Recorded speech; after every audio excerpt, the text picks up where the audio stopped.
Assalamualaikum warahmatullahi wabarakatuh. Perkenalkan, nama saya Tegar Putra Arasid dengan NPM 22170110006. Di sini saya akan mempresentasikan hasil review saya mengenai salah satu jurnal yang berjudul Biomass Derived Porous Carbon Anode Materials for Lithium-Ion Batteries with High Electrochemical Performance.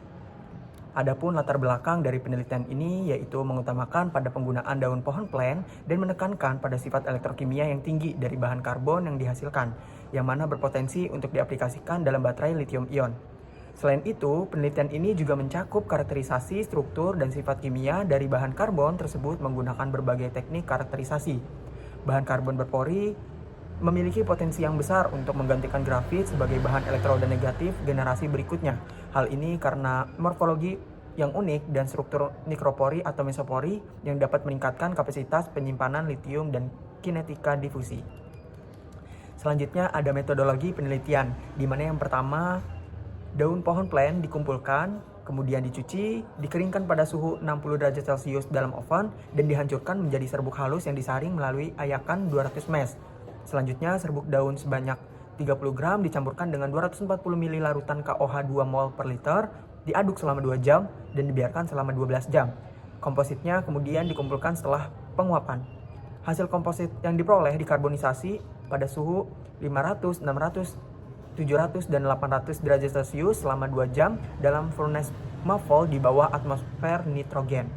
Setelah proses karbonisasi, bahan dicuci dengan larutan HCl dan air deionisasi hingga pH-nya netral.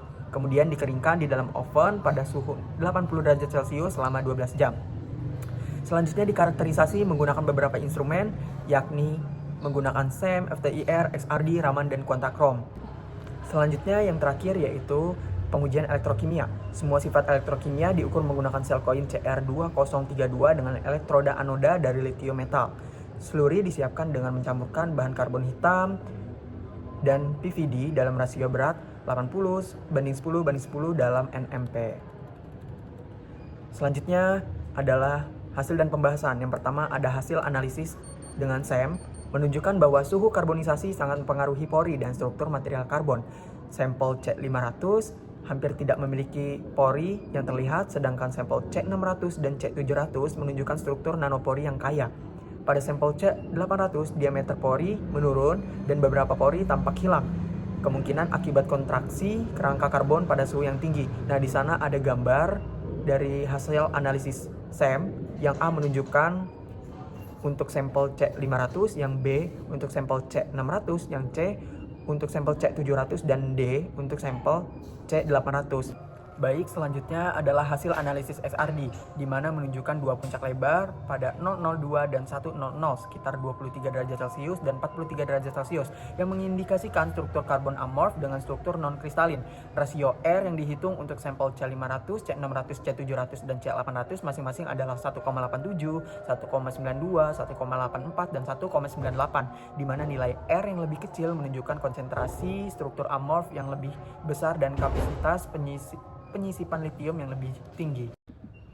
Berikutnya adalah hasil analisis FTIR, menunjukkan perbedaan yang jelas antara spektrum bahan karbon yang dihasilkan dari daun pohon plen pada berbagai suhu karbonisasi. Puncak pada 2925 cm pangkat min 1 dan 2852 cm pangkat min 1 yang berkaitan dengan getaran peregangan asimetris dan simetris CH3 dan CH2 menghilang pada suhu karbonisasi pada 700 derajat Celcius, menunjukkan bahwa produk antara dari pirolisis lignin telah sepenuhnya terkonversi menjadi produk gas. Puncak sekitar 1616 cm pangkat min 1 berasal dari getaran peregangan CO atau CC, dan puncak di sekitar 1385 dan 1080 cm pangkat min 1 juga teridentifikasi, dan berikut adalah gambarnya. Selanjutnya ada hasil analisis Quantachrome. Dari gambar tersebut menunjukkan isoton adsorpsi-desorpsi nitrogen yang digunakan untuk menganalisis struktur pori dari berbagai material karbon. Semua sampel menampilkan isoton tipe 2 yang menunjukkan adanya struktur mikropori dan mesopori yang sangat berkembang. Kurva distribusi ukuran pori menunjukkan bahwa diameter pori dari keempat sampel terutama terkonsentrasi antara 3 sampai 5 nanometer. Luas permukaan spesifik dari keempat sampel adalah 137,7 meter persegi per gram. 327,7 meter persegi per gram, 518,6 meter persegi per gram, dan 487,6 persegi per gram, di mana di sana terdapat 4 gambar, yang A untuk sampel C500, B C600, yang C untuk sampel C700, dan D untuk C800. Bisa dilihat bahwasannya untuk analisis di sini C700 itu paling banyak porinya, terbukti dikarenakan di sana dilihat pada kurvanya dia memiliki luas area yang paling besar sehingga banyak porinya yang bakal muncul. Sehingga dapat disimpulkan bahwasannya semakin tinggi suhu akan menyebabkan penghilangan pori. Hal ini dikarenakan pori itu lebih menyukai struktur yang amorf dibandingkan yang kristalin, yang mana kristal itu bentuk strukturnya yang rapat dan juga kuat sehingga kemungkinan untuk adanya pori itu semakin kecil. Berikutnya ada hasil analisis pada gambar 6, 7, dan 8. Gambar 6 menunjukkan kurva charge discharge awal dan kedua dari sampel C500, C600, C700, dan C800 pada densitas arus 0,0 ampere per gram.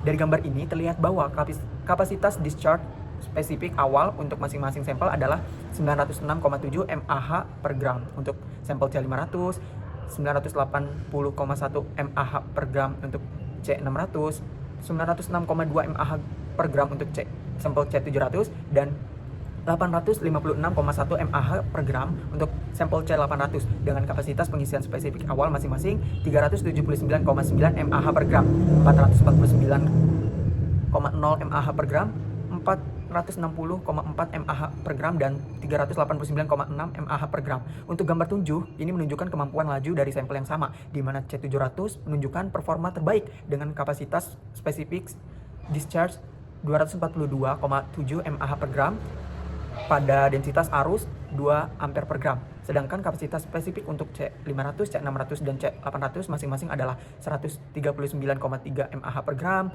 208,4 mAh per gram, dan 134,0 mAh per gram pada densitas arus yang sama.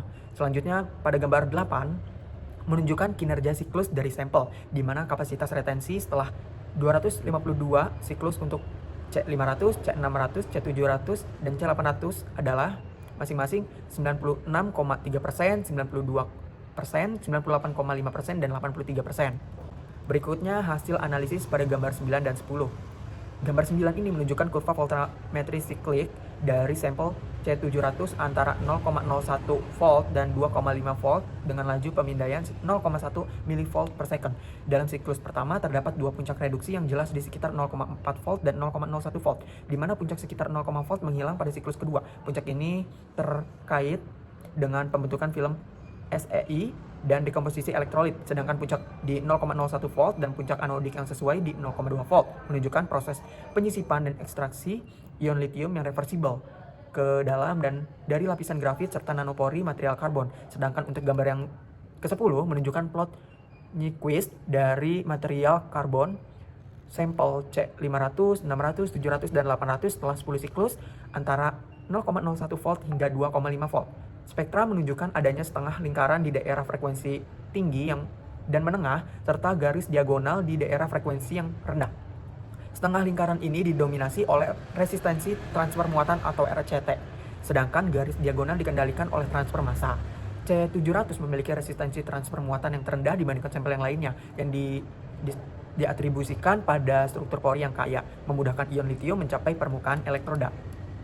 Adapun kesimpulan dari artikel ilmiah ini yaitu bahwasannya material karbon poros yang berasal dari daun plant menunjukkan potensi yang menjanjikan sebagai anoda alternatif untuk baterai lithium ion atau ion lithium. Sampel yang dikarbonisasi pada suhu 700 derajat Celcius atau C700 memiliki kapasitas discharge awal tertinggi sebesar 906,2 mAh per gram dan kapasitas spesifik reversibel tertinggi sebesar 460,4 mAh per gram.